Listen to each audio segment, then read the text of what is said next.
sommes dans ta présence. Fais tomber, oh, oh, ta pluie, qu'elle envahisse ma vie. Nous sommes dans ta présence. Fais tomber, oh, ta pluie, envahisse ma vie. Nous sommes dans ta présence.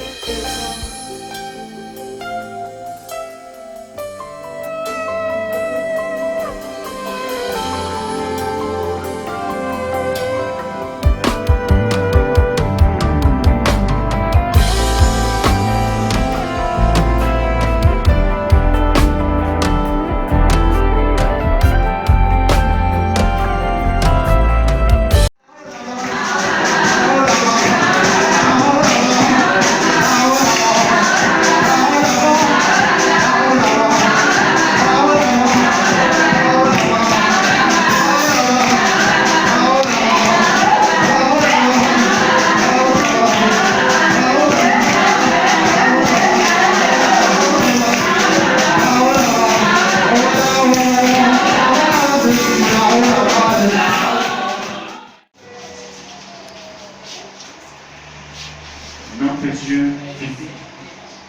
bénis ta personne qui soit complètement montrée mon ministère. Je vais l'envoyer, moi il faut envoyer. Alléluia. Alléluia. Dans le passé, on était comme ça, Dieu savait, avant qu'il était.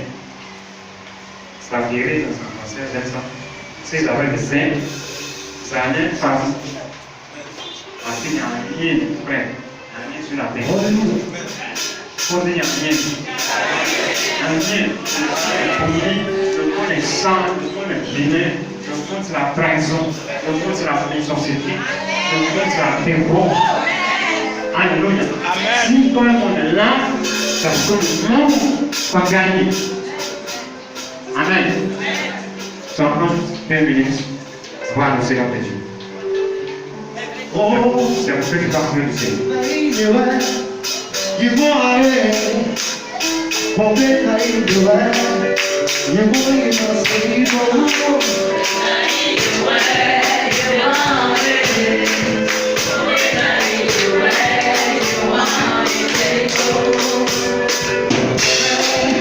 You want it, for me, I do it.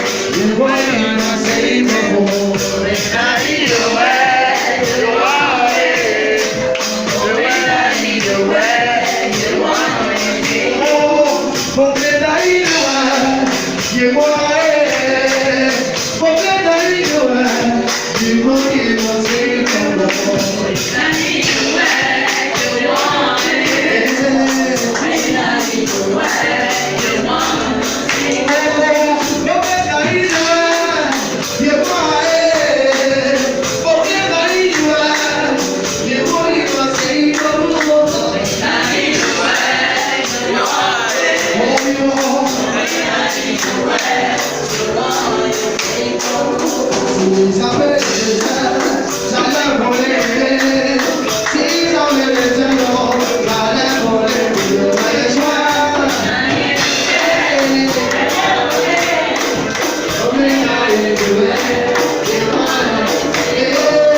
Se lève au-dessus des cieux, que ton nom est glorifié. Que ton nom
nous devons vivre pour lui. Et nous devons vivre par lui, nous devons aussi vivre en lui. Alléluia. C'est pourquoi je vais le groupe musical. Nous allons nous accompagner un petit moment d'adoration. Nous allons prier notre foi à ce Dieu-là. Ce Dieu merveilleux, ce Dieu magnifique, ce Dieu qui nous a fait toute grâce. Alléluia. Nous ne sommes même pas dignes d'être appelés ses enfants. Alléluia. Mais il a fait de nous ses enfants. Alléluia. C'est un privilège d'être appelé enfant de Dieu. Alléluia. Donc, en fait, tu vas t'écouter et tu vas adorer ce Dieu-là. Alléluia. Tu vas entrer en toi-même. Tu vas laisser ton âme s'exprimer auprès du Père. Alléluia. Tu ne vas même pas considérer la personne qui a connu de toi, mais tu vas pouvoir devant le don de Dieu en train d'exprimer ton âme à ton Dieu. Cette reconnaissance que tu lui dois. Alléluia. Le musical est sur plus aller. Tu peux prendre la position de tes mains pour adorer ton Dieu. Alléluia.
Dieu qu'il était. Il a supporté les souffrances humaines. De Dieu qu'il était. Il a connu la faiblesse humaine. Et il s'est donné à la croix pour toi. C'est ce Jésus qui t'aime. C'est ce Dieu là qu'on te demande d'appeler mon frère. Elle a ta voix. C'est magnifique ce Dieu. Il est tellement merveilleux. Il est bon de t'appeler enfant de Dieu. Il est bon de t'appeler serviteur de Dieu. Il est bon de t'appeler peuple de Dieu. Oh, alléluia, Seigneur. Nous voulons te magnifier, Jésus. Je veux te bénir de tout mon cœur, papa. Je veux te dire que je t'aime de tout mon cœur, Seigneur. Il a point d'être Dieu que toi, Seigneur. Il a point d'être Dieu à part toi, Seigneur. Oh, ma mesquine aurait de part. Ça va.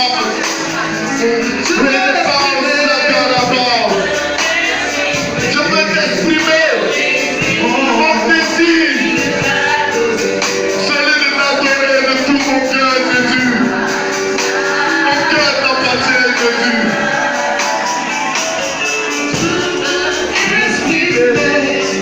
Mon désir, celui de t'adorer.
aussi aller en France.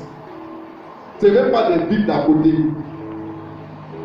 Et puis, c'est pas comme aujourd'hui où on peut, en une journée, tu peux arriver en France. Non, avant, que lui quitte à Jérusalem, à Sud, pour venir à Jérusalem, peut-être c'est des mois de voyage. Tu pleures pourquoi en temps normal? Mais Néhémie a raison de pleurer parce que c'est un juif. Le juif, il y a trois choses auxquelles il est attaché fermement. Il est attaché à sa terre. Il est attaché à son peuple. Et il est attaché à son Dieu. Un juif peut mourir pour ces trois choses-là. Un bon juif peut mourir pour sa terre. Un bon juif peut mourir pour son peuple. Un bon juif peut mourir pour son Dieu. Jéhovah. Alléluia. Donc, pour quelqu'un qui est juif, peut comprendre la réaction de Néhémie. À cette nouvelle, Néhémie s'est mis à pleurer. Pendant que lui, il vit dans le palais du roi. On dit qu'il est échanson du roi. Quand on lit la suite, normalement, Néhémie n'a pas le droit, en tant qu'échanson du roi, ne serait-ce qu'un seul instant d'avoir une minute triste en présence du roi. Si dans cette minute triste, ça peut lui coûter sa place. En tant qu'échanson du roi, dans ce roi-là, ça peut lui coûter sa vie. Donc le fait qu'il soit triste même, sa vie même était en péril là. La roi peut le demander à tout moment. Il est toujours là. Quand le roi est en train de festoyer, il est là. On lui apporte une nouvelle, la triste. Et il met tout sa vie en danger. Alléluia. Mais la nouvelle que lui a entendue, c'est plus important pour Néhémie en ce moment, c'est plus important que lui sa propre vie. Alléluia. L'intérêt supérieur de Jérusalem prévaut sur l'intérêt personnel de Néhémie.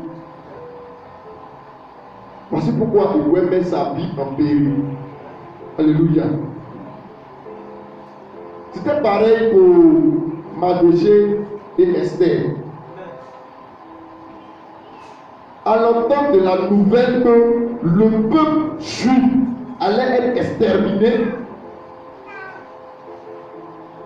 Esther a dû même risquer sa vie parce que son peuple devait être exterminé.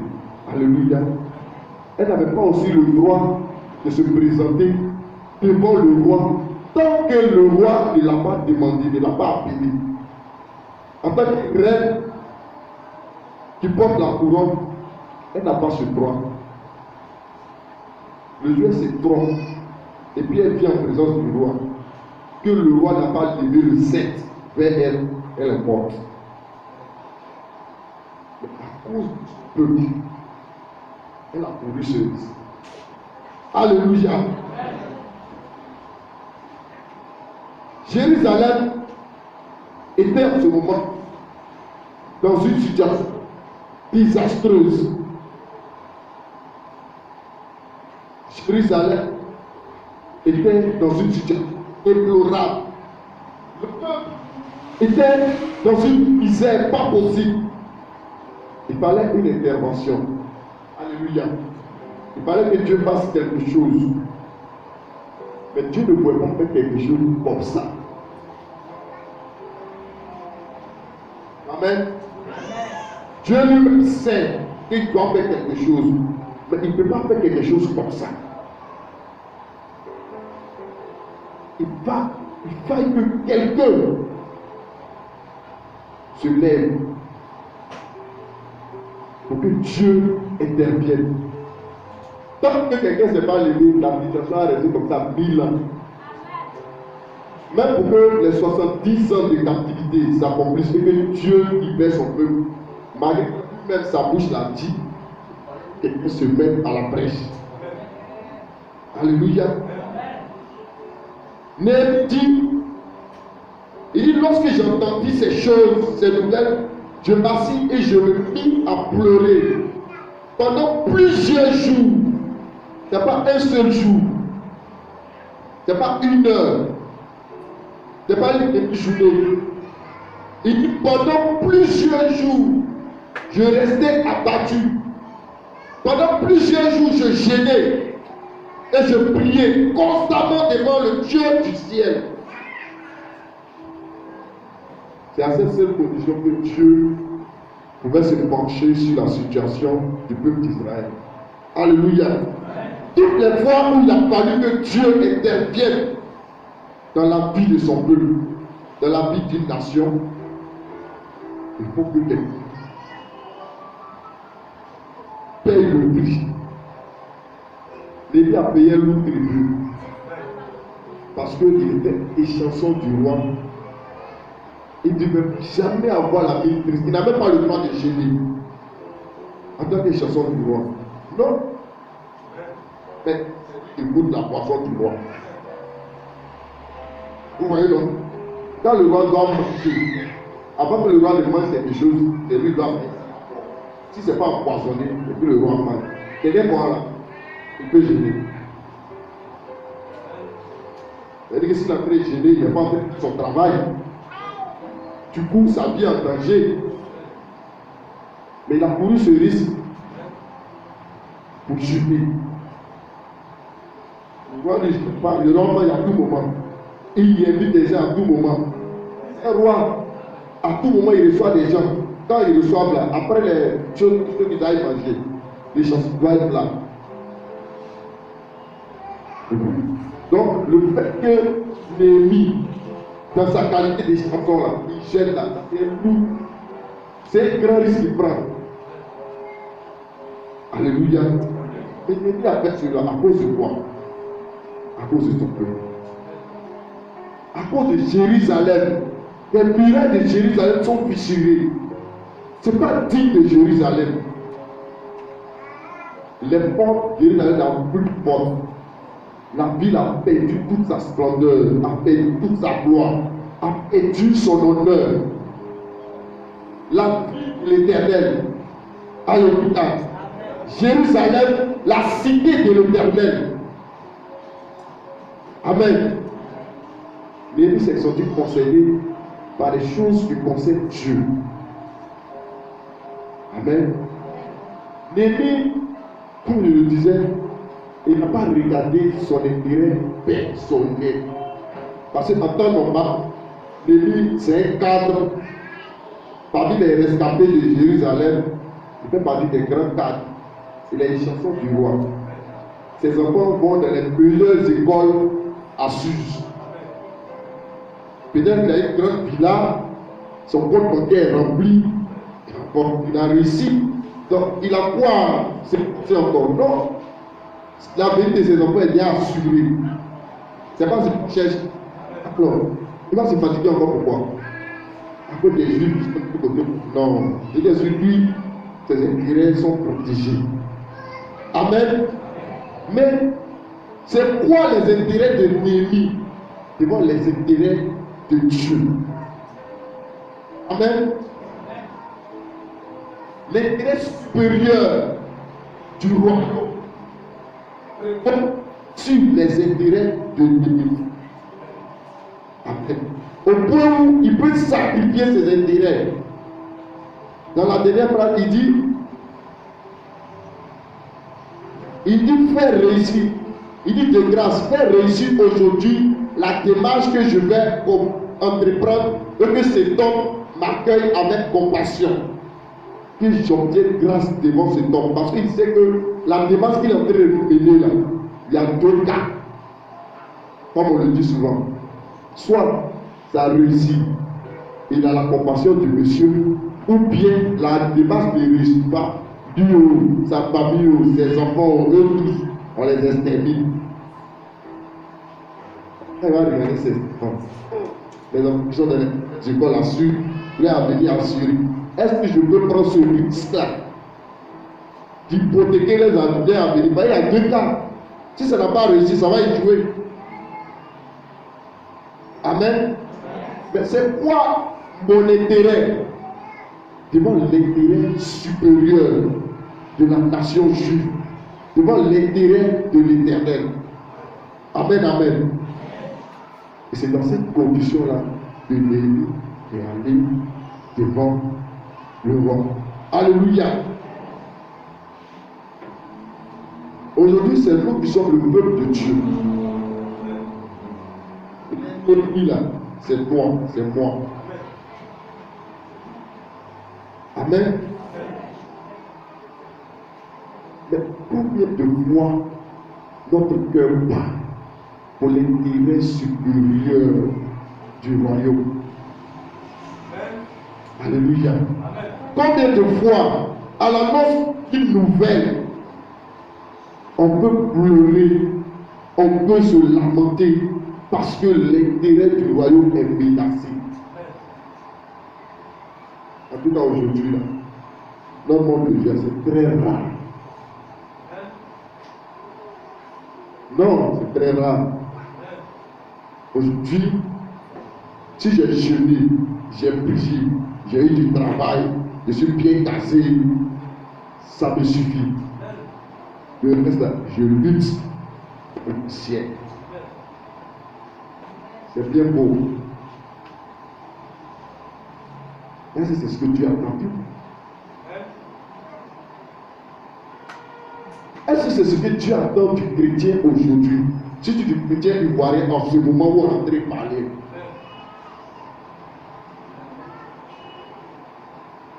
En ce moment où il y a une nouvelle race de personnes qu'on a, il aurait, après un politicien, il dit il y a une nouvelle ethnie qu'ils ont créée en Côte d'Ivoire qu'on appelle les Illinois. En ce moment précis là, est-ce que c'est ce que Dieu veut des Ivoiriens?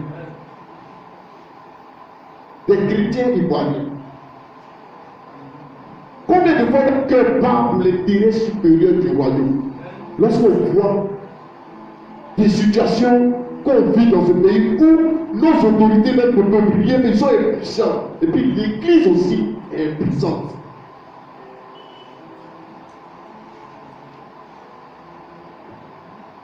Les autorités sont impuissantes face au phénomène des microbes. L'Église aussi est impuissante. Des enfants.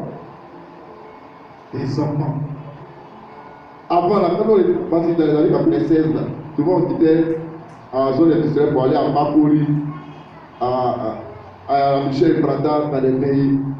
Quand tu es enfant, avant là, c'est un enfant qui a peur de vous. Quand il marche la vie, là, c'est un enfant qui a peur de voir grande personne. Tout bien. Mais maintenant, la grande personne marche là, et puis il a peur de moi. Elle ne s'est pas renversée. Quand on était enfant, tu marches, quand tu vois que tu as peur pour ça, est-ce que c'est un bandit ou bien c'est chaud? Mais maintenant, grande personne, tu vois deux enfants là, quand tu as peur. Ça fait pitié. Maintenant, quel rôle le ministre doit jouer face à cela? L'Église ne joue pas son rôle.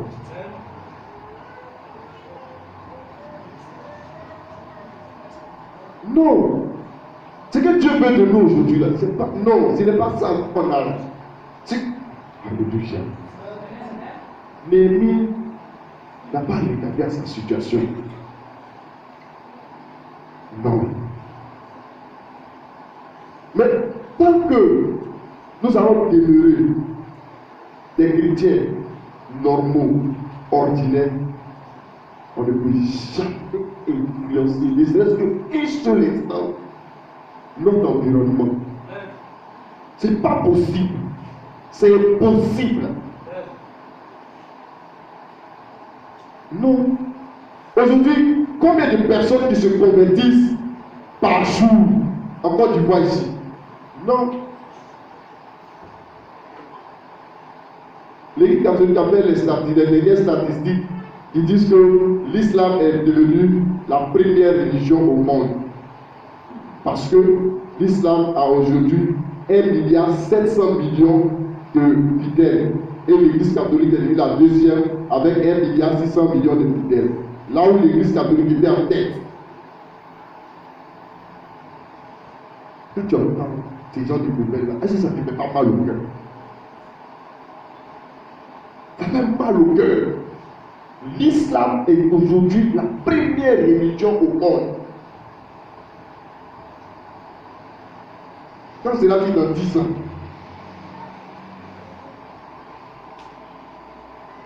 sera-t-il dans 15 ans?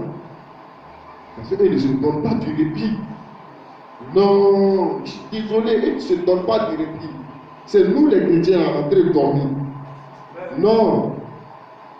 Si j'ai jeûné, j'ai prié, Dieu m'a donné le travail. Si j'ai jeûné, j'ai prié, je me suis marié. Si j'ai jeûné, j'ai prié, j'ai eu mes enfants. Ça me suffit. Chrétien, sors de là. C'est pas normal. C'est notre situation que nous sommes aujourd'hui. Et cette situation-là, elle a besoin d'un réveil. Elle a besoin d'un réveil. Où le monde fait la poser. Ou bien le monde glorifie le mal. Et puis nous on est là, on regarde.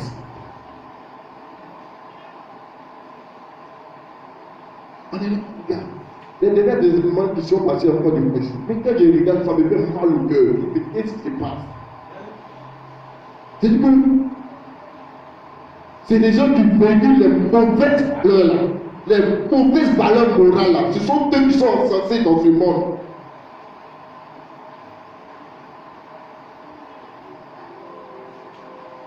Mais ça ne peut pas changer si, tant que nous les chrétiens, on est dans notre confort dans lequel nous sommes actuellement. Nous sommes trop confortables, mes frères. On est trop confortables. Nos pères qui nous ont dévancés, c'est pas comme ça qu'ils étaient confortables. Non, non, non, non, non. La situation du monde, la situation des pécheurs, la situation de la population ne leur permettait pas d'être confortables, malgré qu'ils pouvaient être confortables.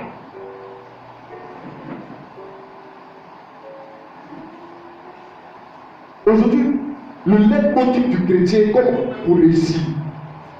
Mais attendez, c'est vrai. La Bible dit que le monde entier attend avec attente plaisir la manifestation des fils de Dieu. Mais c'est quand j'ai ma voiture, j'ai ma maison, je travaille, c'est ça le monde attend de moi. Mais les païens en ont.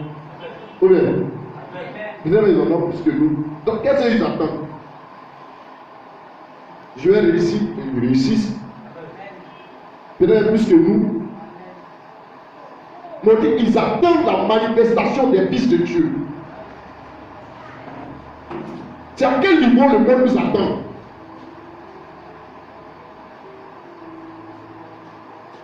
C'est dans la manifestation de la gloire de Dieu dans la vie du chrétien.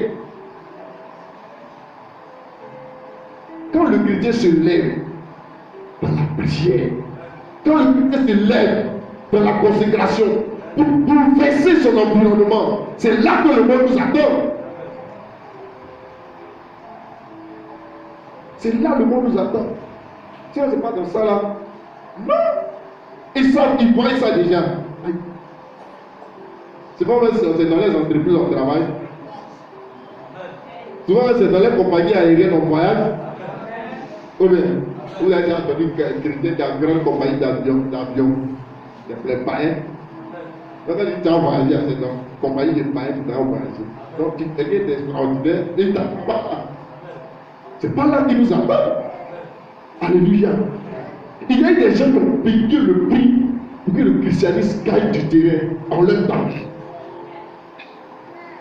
Mais nous aujourd'hui, on ne peut pas payer le prix. Et aucune situation ne peut changer. Tant que nous, les chrétiens, on ne peut pas payer le prix. On ne peut pas avoir ne serait-ce qu'une seule goutte de réveil tant que le chrétien ne se lève pas. Donc, le réveil, ça marche avec la consécration de la prière.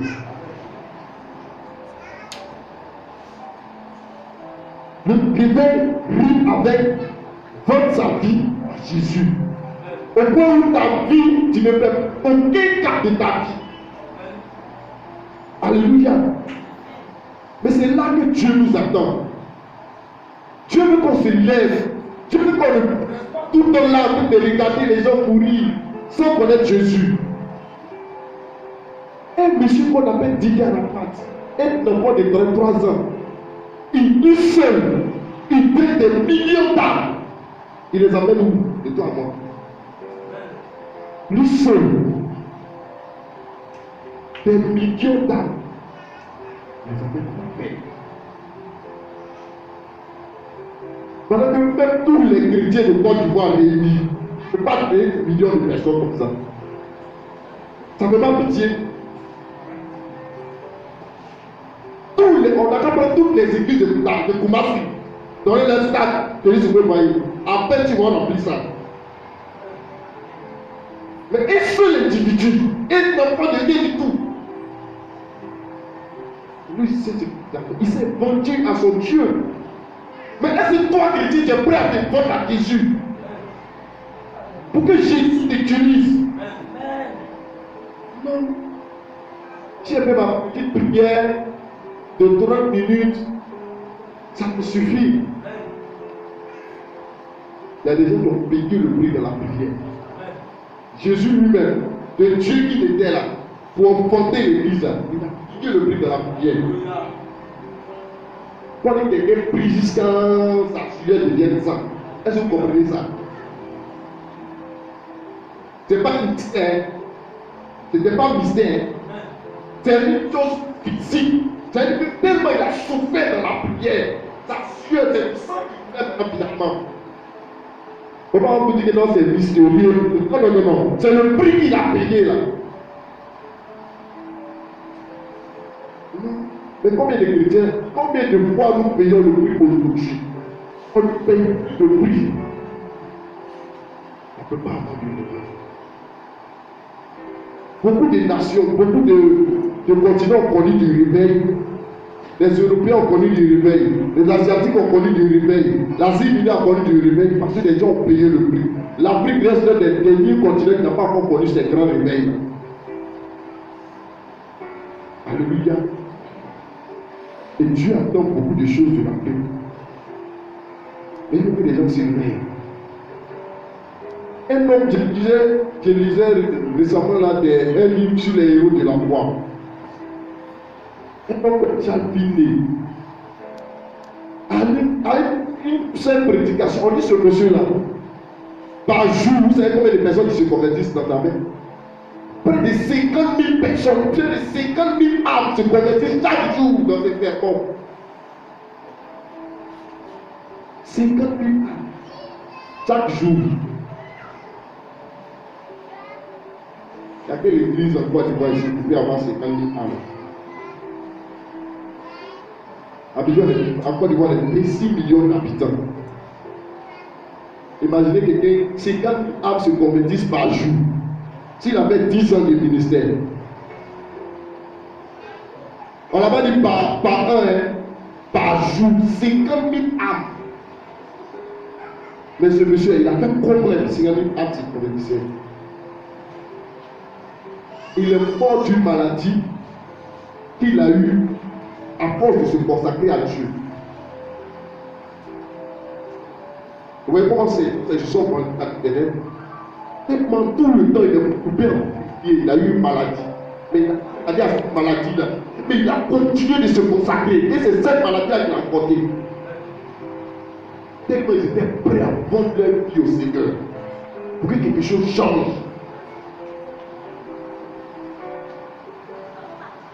C'est un monsieur, il arrive quelque part, il n'a pas besoin de te dire Jésus t'aime. Par sa simple présence, des gens pleurent sur leur vie. Et c'est des gens qui ont payé le prix. Des gens comme Jonathan Edwards, quand j'ai lu l'histoire de tous ces gens-là, ils ont une chose en commun. Ils ont la même chose en commun, la prière. Ils étaient caractérisés par une vie de prière. Ce n'est pas nos prières qu'on fait là. Des prières d'harmonie, prières que Jésus a fait à Gethsemane, d'harmonie. Ça suit avec une de sang là. Ce sont ces gens de prières là qui faisaient. On dit Jésus se met à genoux pendant des jours, il pleure. Seigneur, moi militaire, je meurs. Au point où, quand il va à l'église faire le sermon, les gens regardent son visage ne ressemble pas à un visage d'homme. Alléluia. Tellement il se consacre dans la prière. Les frères, c'est à ce prix-là seul qu'on peut avoir le réveil. Tant que nous sommes dans notre confort. Oh, Dieu ne nous attend pas là. Ce n'est pas là que Dieu nous attend. Ce n'est pas là que Dieu nous attend. Jésus a dit, cherchez premièrement le royaume, la justice de Dieu. Et les autres choses nous seront données par-dessus. Mais nous, les chrétiens d'aujourd'hui, on cherche premièrement les autres choses pour que le royaume nous soit donné par-dessus tout. C'est comme je disais aux gens, c'est comme on dit, non, aujourd'hui tu manges MTN fait bonus 300%. Et puis toi tu es là, tu dis MTN n'a pas te donner bonus. MTN va te donner bonus tant que tu ne remplis pas la condition, tu es dans tes évité. Toi tu ne veux pas essayer d'éviter de MTN, mais c'est son bonus tu veux. Et c'est toi qui n'as pas pris 500 francs, tu as un bonus 300%. Tu ne peux pas, tu fais comment? Mais nous on veut plus de Dieu là, et puis on ne peut pas acheter éviter. C'est ce que les chrétiens aujourd'hui font. On veut Dieu, donne-nous bonus. Donne-nous bonus. Bonheur et puis grâce. Tu dois nous accompagner là. Donc c'est tout. Et puis on poursuit bonheur et puis grâce. Alléluia. Je disais à quelqu'un, Dieu dit, quand Dieu dit le bonheur et la grâce doivent vous accompagner, ça veut dire que toi tu es devant et Dieu te poursuit. Or, ils sont dotés d'une habilité à te rattraper. Vous voyez, non? Dieu les appelle de sorte que quand ils te poursuivent, ils doivent te rattraper pour te bénir. Amen. Maintenant, quand tu suis Jésus, tu es devant. Maintenant, quand tu laisses Jésus derrière toi, tu te tournes et puis tu te poursuis. Quelqu'un qui est habilité à te rattraper, ça veut dire ou plus que moi. On me dit, moi, te poursuivre une seule porte. On est dans quoi? C'est peut-être rattraper une seule porte.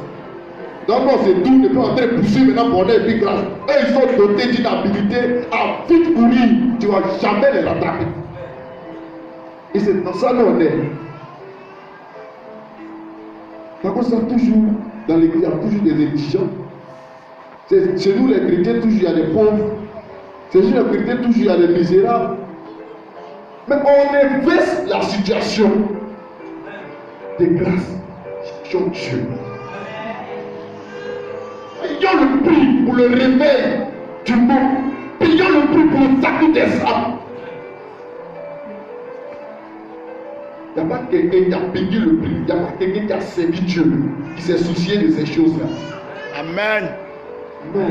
Mais malheureusement, c'est de ça qu'on se soucie. C'est nos sujets de prière, c'est nos sujets de jeûne. Changeons.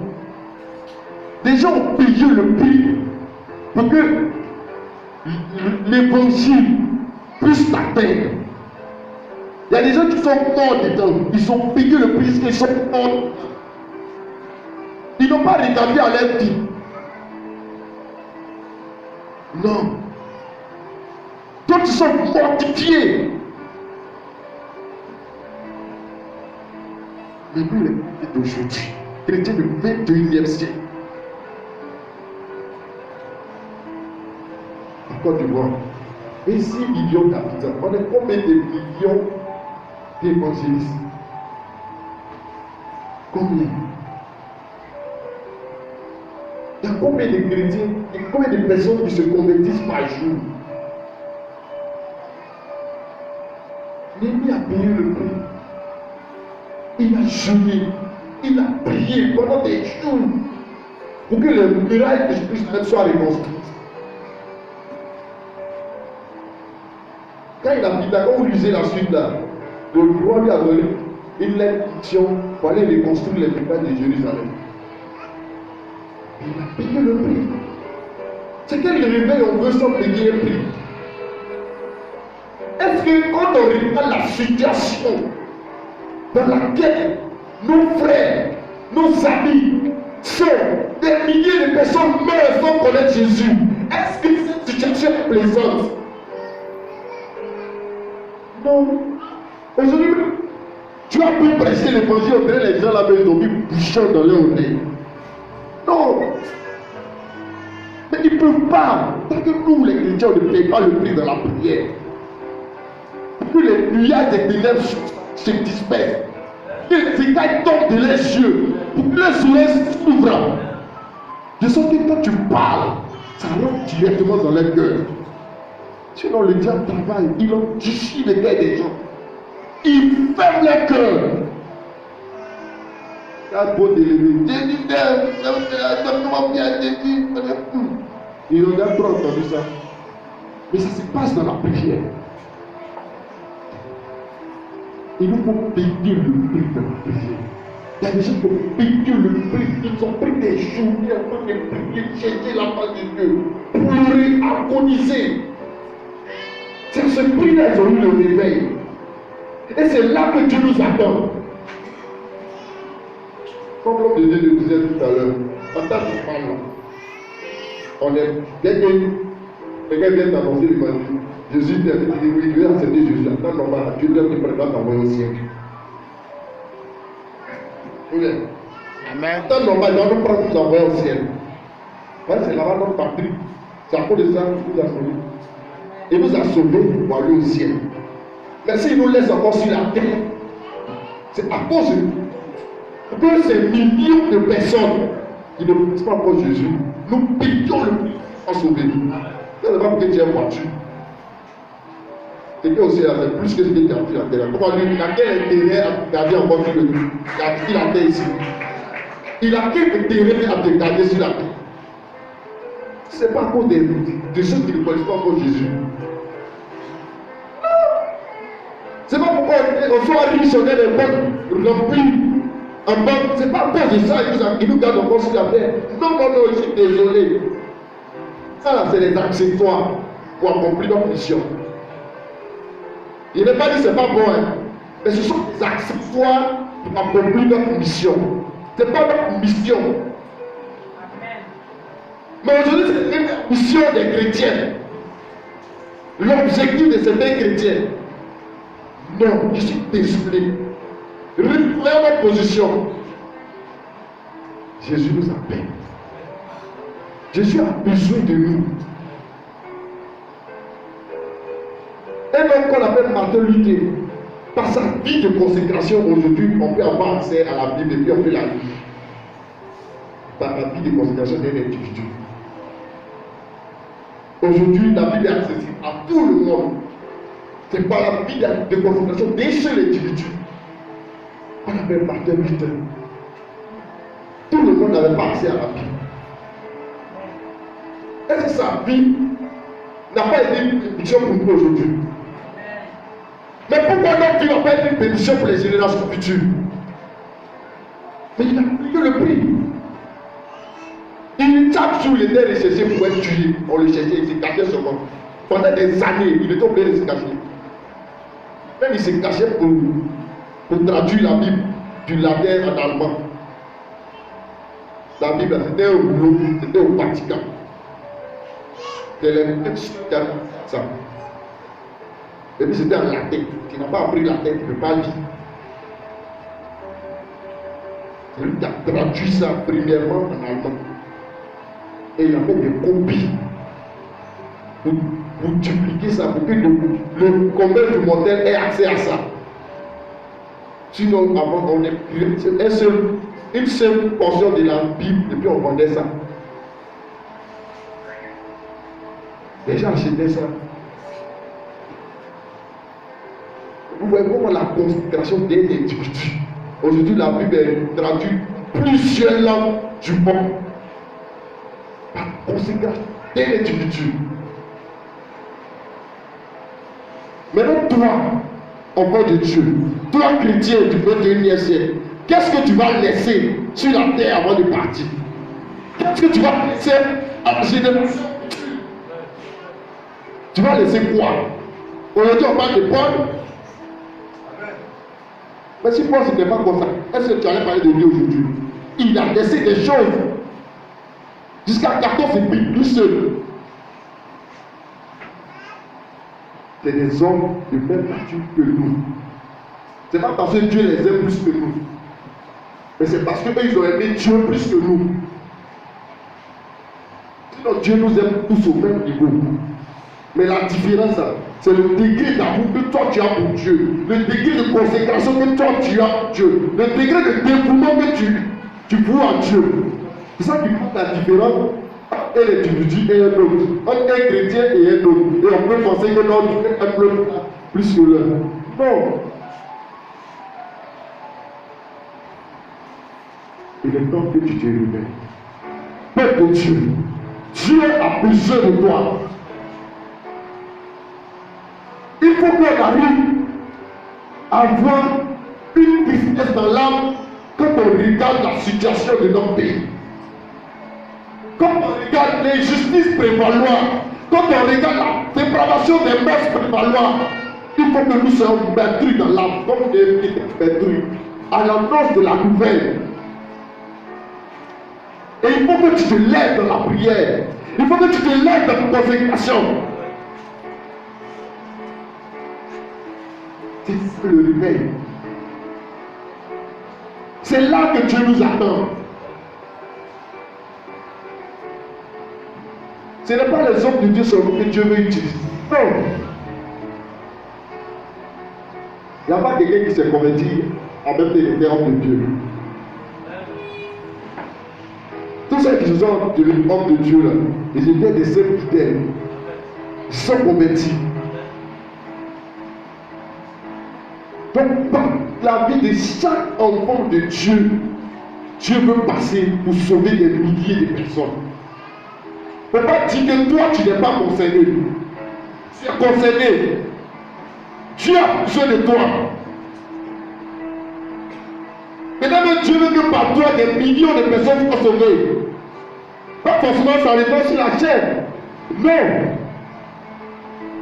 Mais en fléchissant aux genoux dans ta maison, ça se passe sur les deux genoux.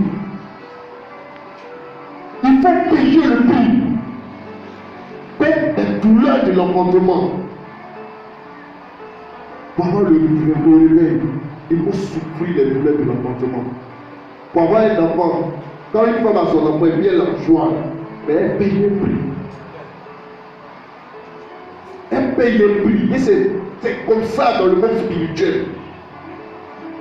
Pour avoir des grandes choses avec Dieu, il faut payer le prix.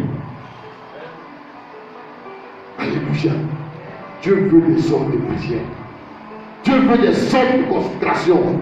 Dieu veut des sortes d'oubli, l'intérêt personnel, et qui considère l'intérêt supérieur du royaume. Chrétiens, oublions l'intérêt personnel. Cherchons l'intérêt de Dieu en toutes choses que nous faisons. Si Dieu doit me donner du travail, quel est l'intérêt de Dieu dans ce travail?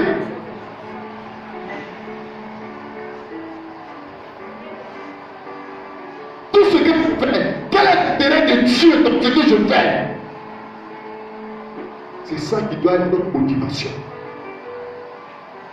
L'intérêt supérieur du royaume, l'intérêt de Dieu.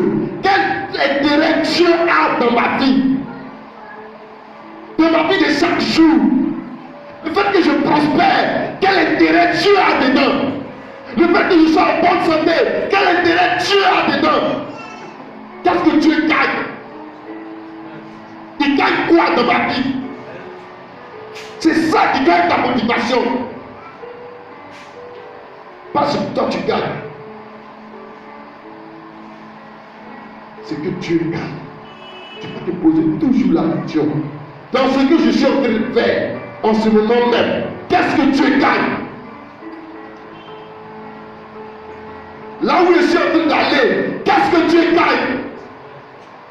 Chaque jour de ta vie, qu'est-ce que Dieu gagne dans ce que tu fais, dans chaque jour de ta vie? L'intérêt supérieur du royaume doit prier. La prière qu'ils sont en train d'adresser à Dieu, qu'est-ce que Dieu gagne dans cette prière? Si il arrive dans cette prière, il ne va pas t'exaucer. C'est pourquoi souvent, il y a des prières depuis des années qui ne sont pas exaucées. Dieu exauce toujours les prières, mais pourvu qu'il y ait son intérêt. L'intérêt du royaume d'abord. Si c'est une prière pour satisfaire ta convoitise personnelle, il faut attendre encore. Tu vas penser que Dieu n'exauce pas les prières. Mais tant que cette prière répond aux intérêts du royaume, tu ne vas pas faire 2 minutes, tu vas avoir exaucement. Alléluia. Tu dois toujours te poser la question, dans ce que tu fais, qu'est-ce que Dieu gagne? Dieu gagne quoi? Souvent on oublie cet aspect. Seigneur, donne-moi telle chose. Seigneur, donne-moi telle chose. Seigneur, donne-moi telle chose. Je veux faire ça. Je veux ceci. Je veux cela. Mais lui-même, il gagne quoi? Est-ce qu'on demande à Dieu un peu? Mais toi-même, tu veux quoi? On ne lui demande pas. Seigneur, quel est ton désir? Quel est ce que tu veux? C'est pas nous seulement qui avons des besoins. Dieu aussi a des besoins. C'est ça qui est la vérité. Mais tout le temps, nous on exprime nos besoins à Dieu. Si je ne peux pas comprendre, à connaître le besoin de Dieu, Seigneur, quel est ton besoin en ce moment? Quand on se met en prière, dès qu'on rentre dans la chambre, c'est notre besoin, ils disent les besoins. Nous-mêmes nos besoins. Mais il est besoin de Dieu. Va un instant dans la chambre. Et puis mets-toi à genoux, Seigneur, je vais écouter toi tes besoins. Donne-moi tes besoins, je veux les accomplir. Il a des besoins. Le Seigneur a des besoins. Il a besoin que chaque maison de Koumassi connaisse Jésus. C'est son besoin. Il a besoin que les enfants qu'on appelle microbes aujourd'hui là, on les appelle plus. Quand on les appelle des enfants de Dieu, c'est le besoin de Dieu. Arrête de lui présenter son nom, tes besoins. Arrête de lui présenter tes besoins. C'est toi qui ne connais pas ses besoins, sinon lui il connaît tes besoins. Avant même que tu ouvres ta bouche, il connaît déjà tes besoins. Donc tu dois chercher à connaître ses besoins. Il connaît déjà tes besoins. C'est nous qui ne connaît pas ses besoins. Donc normalement, c'est ses besoins, on doit chercher à connaître. On cherche à connaître ses besoins et on cherche à tenter à satisfaire ses besoins quand tes besoins sont pourvus. Alléluia. Mais on fait comme si Dieu ne connaît pas nos besoins. Il connaît ton besoin plus que toi-même. Souvent, quand tu penses que c'est de ces choses que tu as besoin, or, Dieu me connaît ce dont même ton cœur même a besoin, ce qu'il va donner à ton cœur, et ton cœur il connaît. Souvent, quand tu demandes à Dieu, rends ton besoin. Donc, apprenons à demander à Dieu ses besoins. Oh frère, fais quelque chose. Essaie de changer la tendance dans tes prières désormais. Arrête d'aller devant Dieu avec tes besoins. Va chercher les besoins de Dieu. Papa, je suis venu. Donne-moi tes besoins. Donne-moi tes recommandations. Je vais les forcer à les accomplir. Tu vas voir comment ta vie va te. Tu vas voir si tu ne seras pas un homme selon le cœur de Dieu. Vous savez pourquoi Dieu a appelé David selon son cœur, l'homme selon son cœur? Quand je lis la vie de David, Saül, il y a une grande différence.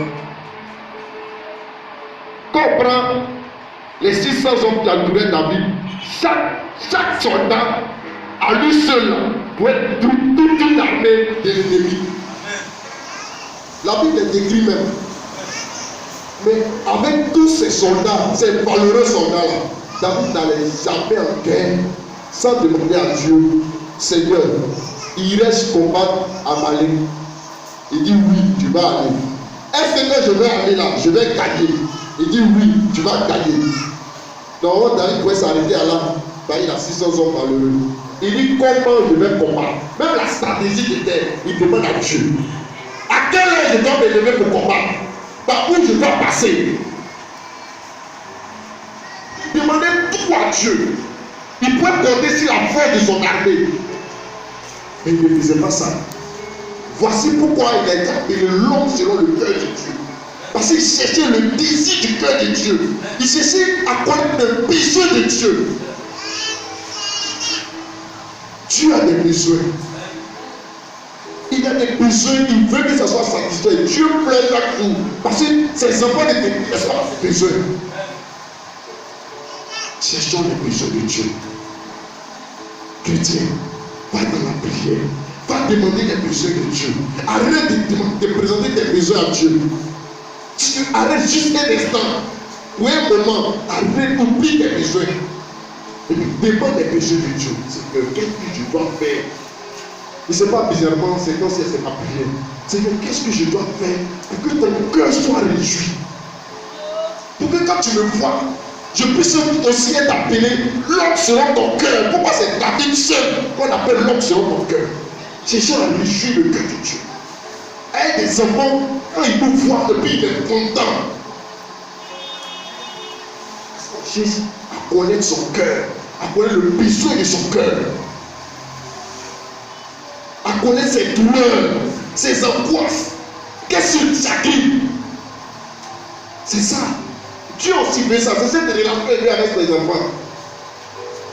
Mais malheureusement, nous, ces enfants, c'est des besoins seulement on demande. Seigneur, je veux ça. Seigneur, je veux ça. Seigneur, je veux ça. Seigneur, je veux ça. Arrête tes doléances. Il connaît ça déjà. Il n'y a pas une de tes doléances que le Seigneur ne connaît pas. Avant même que toi-même t'exprimes ce besoin. Mais est-ce que toi on connaît lui ses besoins? On ne connaît pas ses besoins. Cherchons à connaître ses besoins. Ça va t'emmener dans les profondeurs de la prière. Ça va t'emmener à agoniser pour que le besoin de Dieu soit accompli. Ça va t'amener à être un homme selon le cœur de Dieu. Ça va t'amener à être l'instrument de réveil. Il faut que nous changions. Il faut que nous changions notre manière de prier. Il faut que nous changions notre manière de prier. Parce que tout dépend de la manière de prier. Et puis regrette. Seigneur Jésus, Seigneur fais ça, Seigneur fais ça, Seigneur fais ça. On ne vient pas demander pour dire Seigneur, je veux quelque chose pour toi. Je veux faire telle chose pour toi. Est-ce que je peux le faire? Est-ce que tu veux que je le fasse? Je veux faire telle chose pour te plaire. Je veux faire telle chose, je veux être comme ça pour que tu sois content. C'est pas ces petites choses un peu passent le réveil. Dès que tu commences à devenir un homme comme ça, Dieu commence à couper sur toi. C'est pas des choses extraordinaires commencent à se produire dans ta vie. Il dit cherche vraiment une seule personne. Il ne cherche pas beaucoup, hein. Il cherche une seule personne pour se mettre à la brèche. Pour écouter le battement du cœur de Dieu. Quand on dit Jean est le disciple que Jésus aimait le plus, et c'est Jean qui aimait se coucher sur la poitrine de Jésus. Il entendait le battement du cœur de Jésus, le désir du cœur de Jésus. Voici pourquoi c'est par Jean que Dieu a envoyé le livre d'Apocalypse. Mais il dit c'est le disciple que Jésus aimait le plus. Mais c'est le disciple qui aimait le plus Jésus. Sinon Jésus dans son amour là, il n'y a pas de différence. C'est nous, notre amour envers lui là, c'est comme ça il y a différence. À cause de ça, il a été appelé le disciple que Jésus aimait le plus. Quand ils sont assis, Pierre à la cause de Jésus, puis il a sa droite. Il se couche sur la poitrine de Jésus. Quelqu'un qui se couche sur la poitrine là, il a eu la pitié entre vous. À la poitrine, le cœur du bas. Tu entends le battement du cœur de la personne. Il connaissait le rythme cardiaque de Jésus. Parce qu'il entendait son cœur battre chaque jour. Il connaissait les désirs du Seigneur. Apprends à te coucher sur la poitrine du Seigneur. Pour entendre le battement de son cœur. Qu'est-ce que son cœur désire? Dieu veut ce genre de chrétiens. Et c'est à cette seule condition que le monde peut connaître la manifestation des fils de Dieu. La Bible dit que le monde attend avec un ardent désir. Le monde est en train d'agoniser. Le monde est en train de soupirer. Le monde est voué à une certaine souffrance. Le monde attend que les enfants de Dieu soient manifestés. Enfant de Dieu, apprends à te coucher sur la poitrine de Jésus. Apprends à cesser le battement du cœur de Dieu dans la prière. Arrête un seul instant d'exprimer tes besoins et cherche les besoins de Dieu. Et tu vas voir le changement entre deux choses. Le moment où tu étais en train d'exprimer tes besoins et le moment où tu cherches les besoins de Dieu, tu vas voir le changement. Et c'est en cet endroit-là que Dieu te veut. Tous ceux qui ont servi malheureusement le Seigneur, ils ont cherché à connaître le besoin de Dieu. Ils ont cherché à connaître le battement du cœur de Dieu. Tant que tu ne sais pas être chrétien, tu connais le besoin de Dieu, tu ne pourras pas être un homme extraordinaire. Tu vas être toujours un homme ordinaire. Or, le chrétien, normalement, ce n'est pas un homme ordinaire. Parce que ce extraordinaire qui habite en lui.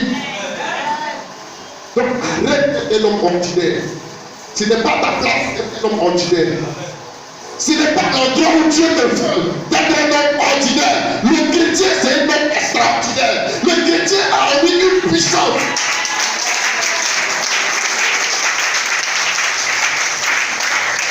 Mais tant que tu cherches à te coucher sur la poitrine de Jésus et tu cherches à comprendre le battement du cœur de Dieu, tu vas voir que tu seras ce chrétien, cet homme extraordinaire. Parce que notre Dieu, il est extraordinaire. Dieu ne sait pas faire quelque chose de normal. Dieu, il ne sait rien faire d'ordinaire. Quand il fait quelque chose, toujours extraordinaire. Quelqu'un qui parle, que la lumière soit, et puis la lumière soit, est-ce que c'est une chose ordinaire? Ça n'est pas en lui de faire des choses ordinaires. Il ne sait pas faire quelque chose d'ordinaire. Il ne sait pas le faire. Quelqu'un fait quelque chose d'extraordinaire.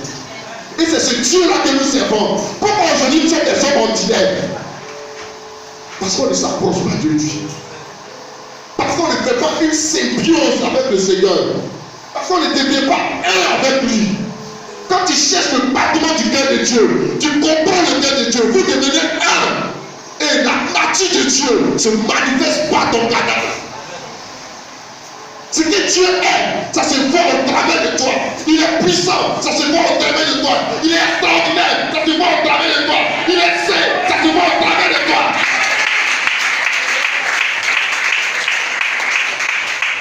C'est les chrétiens que Dieu cherche aujourd'hui. C'est à cette seule condition que nous pourrons plus simplement. Que l'on va toujours regarder le monde incapable. La solution du monde, c'est les chrétiens. Je vous assure, il dit vous êtes la lumière du monde. Il dit on n'allume pas une lampe pour la mettre sur le poteau. On la met en haut. Elle est claire. Mais le monde est rempli de ténèbres et tu n'arrives pas à éclairer ce monde. Quand tu rentres dans une chambre et puis c'est noir, tu cherches où il y a l'interrupteur. Puis tu appuies, il y a la lumière. Là, les ténèbres, c'est la lumière. Mais c'est l'homme qui sauve la lumière. Mais comment est-ce que notre lumière va briller si on est loin de Dieu, qui est la source de cette lumière? Comment est-ce que notre lumière va briller si on ne se contente que d'exprimer notre besoin à Dieu et on ne cherche pas les besoins de Dieu? On ne sait pas comprendre le battement du cœur de Dieu. Chrétiens, devenons des vraies personnes, des chrétiens extraordinaires, des chrétiens qui transportent Dieu en eux. Transportons Dieu en nous. Tant que tu connais les désirs, le battement du cœur de Dieu, tu transportes Dieu partout où tu passes, Dieu est en train de passer. Et quand Dieu passe, c'est des choses extraordinaires qui se passent. Les choses qu'on a entendues de la Bible, ce n'est pas fait seulement pour les autres. Non. Et les diminués qu'on appelle Élie, lui seul, il prie pendant 3 ans, il ne pleut pas. Ce n'est pas fait seulement pour les autres. C'est fait pour nous aussi. La Bible dit qu'il était un homme de même nature que nous. C'est-à-dire qu'il a fait 9 mois dans le ventre de sa maman. Tu as fait aussi 9 mois. C'est une mère qui l'a porté. Il a fait propos sur lui. Même chose comme toi. Il a détesté de sa maman. Même chose comme toi. Il était un pécheur de même nature que toi. Il n'y a pas de différence entre toi et lui. Et puis bien plus, il n'a pas connu Jésus. Toi, tu as connu Jésus. Bien plus. En plus, le Saint-Esprit n'habitait pas. Mais en toi, le y habite. Jésus a dit, de toutes les personnes qui sont nées de femmes, il n'y en a pas de plus grand que Jean-Baptiste. C'est-à-dire que même Élie n'était pas plus grand que Jean-Baptiste. Cependant, le plus petit dans le royaume des cieux est plus grand que Jean-Baptiste. C'est-à-dire que toi, tu es plus grand qu'Élie. Mais tu as fait quoi de plus grand qu'Élie? Toi, le Dieu d'Élie, il habite en toi. Pendant qu'il n'habitait pas en Élie. Tous les David, Dieu n'habitait pas en eux. Non, Thérèse ne le sait pas. Dieu n'habitait pas en David. Le Saint-Esprit a commencé à habiter dans les hommes lors de la Pentecôte. Amen. Avant ça, le Saint-Esprit n'habitait pas dans le corps d'un être humain. Il était sur eux et avec eux. Il n'était pas en eux. C'est Jésus qui a fait que le Saint-Esprit est en nous. Nous, on transporte Dieu. Dieu vient en nous à la différence des autres.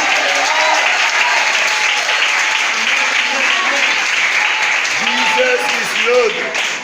Comme nous devons être des personnes extraordinaires. Apprenons à connaître le cœur de Dieu. Mais maman, vous êtes les mieux placés. Quand les femmes s'approchent de Dieu, et puis elles se mettent à genoux. Seigneur, qu'est-ce que tu veux? Oh, il n'y a pas quelque chose qui excite Dieu comme ça. Il n'y a pas quelque chose qui excite Dieu comme ça. La prière des femmes. Amen. Dis encore, serviteur. Dis encore. Vous êtes les mieux placés. Dis encore avant qu'on meure. Dis encore. Parlez à Dieu. Dis encore avant qu'on meure. Oubliez pas les péchés naturellement. Il y a des papiers, il y a des ceci, il y a des cela. Allez dans la présence de Dieu. Jesus is Lord. Allez dans la présence de Dieu. Jesus is Lord. Allez dans la présence de Dieu. Fléchissez chez nous. Seigneur, quel est le parfum de ton cœur? Quel est ton désir? Quel est ton désir pour Koumassi? Quel est ton désir pour l'église? Quel est ton désir pour nos serviteurs? Quel est ton désir pour les gens qui sont en train de mourir? Allez, tous les femmes qui ont apporté une certaine sensibilité au point où Dieu ne peut pas rester insensible à la prière d'une femme. C'est pas possible. Dieu ne peut pas rester insensible à la prière d'une femme. Vous avez un pouvoir. Dieu vous entend, Dieu vous écoute pour vous. Fléchissez les genoux. Cherchez le cœur de Dieu. Parlez à votre père. Papa, tu veux quoi? Arrêtez de dire papa, je veux te dire. Papa, tu veux quoi? Qu'est-ce que tu veux que je fasse, papa? Comment je peux te plaire, papa? Comment je peux satisfaire ton cœur, papa? Devenons des chrétiens qui cherchent le cœur de papa. Qui cherchent à plaire, papa. Papa a besoin de nous. Papa veut qu'on écoute son cœur. Papa pleure chaque jour. Parce que ses enfants ne se reconnaissent le battement de son cœur. Et il est triste chaque jour. Ses enfants ne viennent à lui qu'avec des requêtes. Ses enfants ne viennent qu'avec des demandes. Personne ne vient devant Dieu pour que Dieu lui demande quelque chose. Ces gens de prière de prier. Les hommes frères, je vous en supplie, par la compassion de Dieu, changeons de manière de prier. Changeons de manière de prier. Changeons de manière de prier. Pleurons devant Dieu pour que nous sachions le désir du cœur de Dieu. Jeûnons, prions, sacrifions-nous, mortifions-nous, ne serait-ce que pour que Dieu nous dise ce qu'il veut. Ce qu'il attend de nous. C'est que le peine, c'est que le tracasse, ses angoisses, ses peines. Car Dieu a aussi des angoisses. Dieu a aussi des peines. Il y a des choses qui peinent le cœur de Dieu. Il y a des choses qui angoissent Dieu. Il y a des choses qui font que Dieu se soucie, se lamente. Il y a des choses.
je vous ai choisi pour annoncer ma parole, pour prêcher l'évangile. À cause de vous, de païens, les cœurs sont endurcis. À cause de vous, ils n'entendent même pas la parole de Dieu.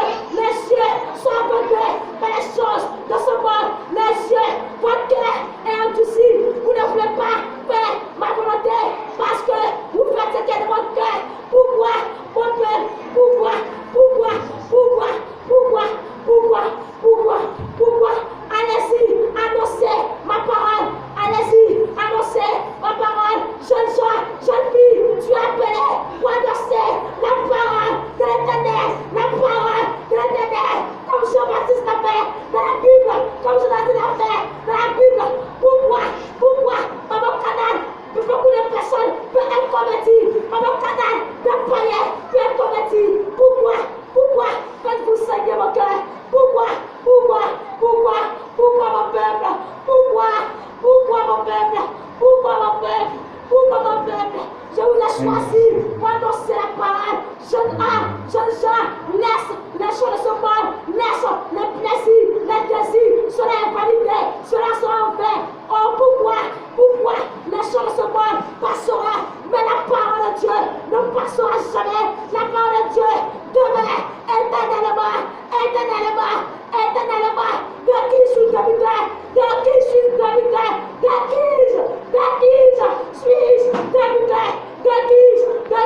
Suis-je débuté?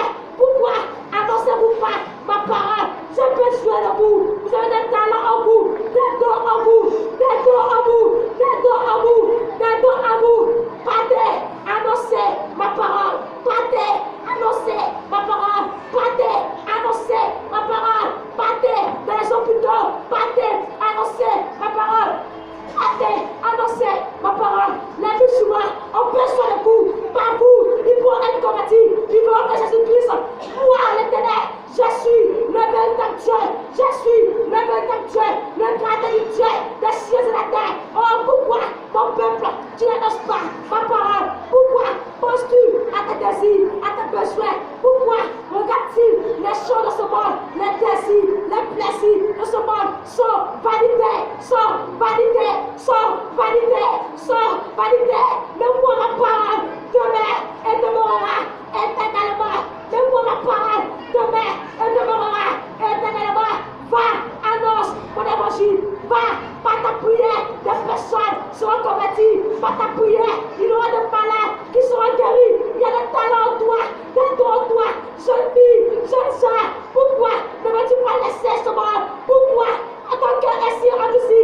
Pourquoi lorsqu'on parle de Dieu, ton cœur est endurci? Parce que tu te dis, les choses de ce monde sont plus mieux que moi. Moi, l'Éternel des armées, moi, le Dieu d'Israël, moi, le Dieu, le Créateur des cieux et de la terre. Laisse ce monde, laisse les choses de ce monde, laisse les désirs de ce monde, laisse tout ce qui est de ce monde et viens à moi, jeune homme, tu es présent, tu es là, mais tu ne veux pas me salir, tu connais ma parole, tu connais mes désirs, tu connais ce qui est ma parole, mais tu ne veux pas obéir, malgré que les gens te parlent, mais tu ne m'écoutes pas. Jeune gens, donne ta vie à Jésus, c'est moi qui suis l'Éternel, c'est moi qui sauve. Ce monde ne pourra pas te sauver, ce monde ne pourra jamais te sauver, ce monde est validé. Tu n'es que passager sur la terre, donne ta vie à Jésus et annonce ma parole. Ce sera que tu feras ma gloire, ce sera que ton nom sera écrit dans le livre de vie, jeune fille, donne ta vie à Jésus, laisse la décision de ce monde, laisse le plaisir de ce monde, cela est validé.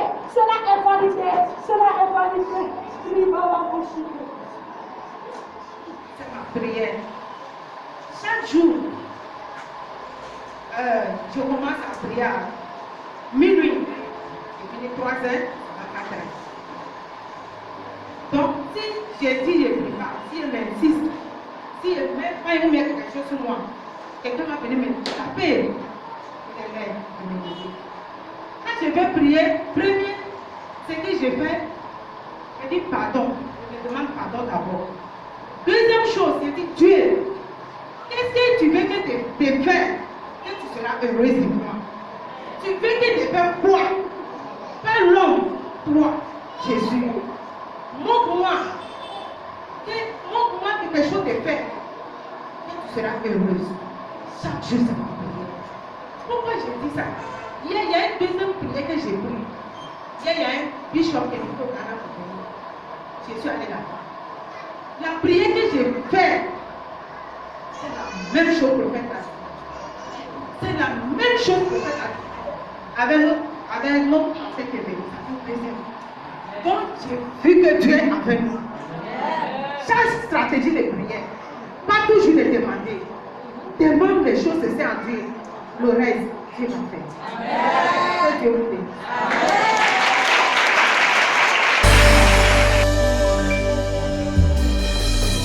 Nibandelia mokili ozala